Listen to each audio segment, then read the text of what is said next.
প্রশ্নকালের প্রথম 30 মিনিট মাননীয় প্রধানমন্ত্রী কর্তৃক উত্তরদানের জন্য নির্ধারিত আছে। তারকা চিহ্নিত প্রশ্ন 29 মাননীয় সদস্য জনাব মোহাম্মদ রুহুল আমিন দুলাল, পিরোজপুর 3 আসন থেকে নির্বাচিত সদস্য। দয়া করে আপনি প্রশ্নটি পাঠপূর্বক উত্থাপন করুন। ধন্যবাদ। মাননীয় স্পিকার, আপনাকে ধন্যবাদ।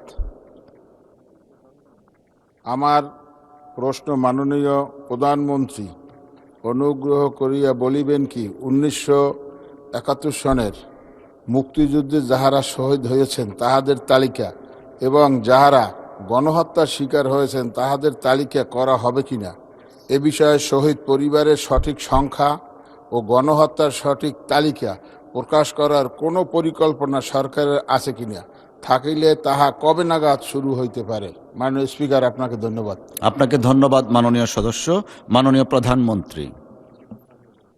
বিসমিল্লাহির রহমানির রহিম। মাননীয় স্পিকার, আপনাকে ধন্যবাদ। মাননীয় সংসদ সদস্য, আপনাকে আপনার একটি মূল্যবান প্রশ্নের জন্য আন্তরিকভাবে ধন্যবাদ।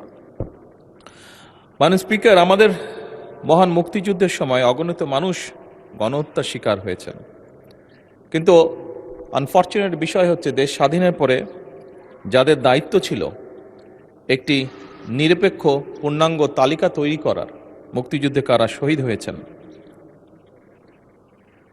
এই সঠিক এবং পূর্ণাঙ্গ তালিকাটা তারা সেই সময় তৈরি করেনি, বরং এটিকে তালিকা তৈরি করতে গিয়ে সেখানে তারা রাজনীতি টেনে নিয়ে এসেছিল। অথচ এই মানুষগুলোর আত্মত্যাগের বিনিময়ে আমরা অর্জন করেছিলাম আমাদের কাঙ্ক্ষিত স্বাধীনতা।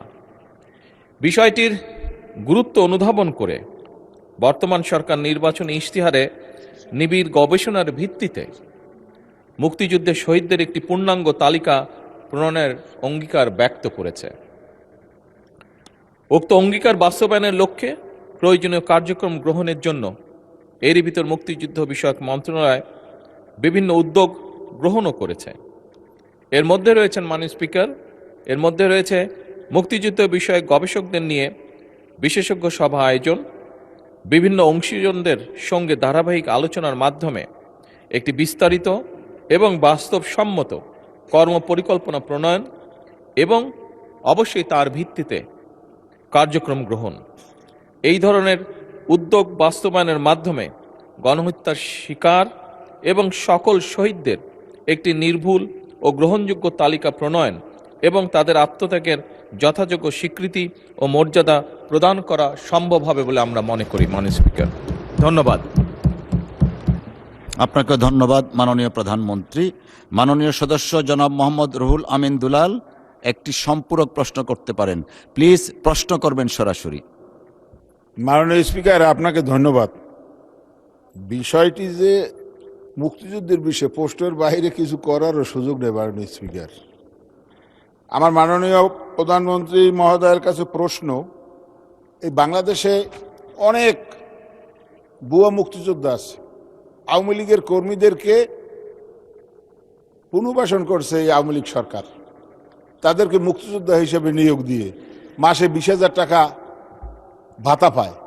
আমার মাননীয় প্রধানমন্ত্রী মহোদয়ের কাছে প্রশ্ন, এই ভুয়া মুক্তিযোদ্ধাদেরকে যাচাই বাছাই কমিটি করে ছাঁটাই করা হবে কিনা, এবং এই ভুয়া মুক্তিযোদ্ধাদের যদি যাচাই বাছাই করার জন্য ছাঁটাই কমিটি করা হয় তাইলে সেখানে যেন মাননীয় সংসদ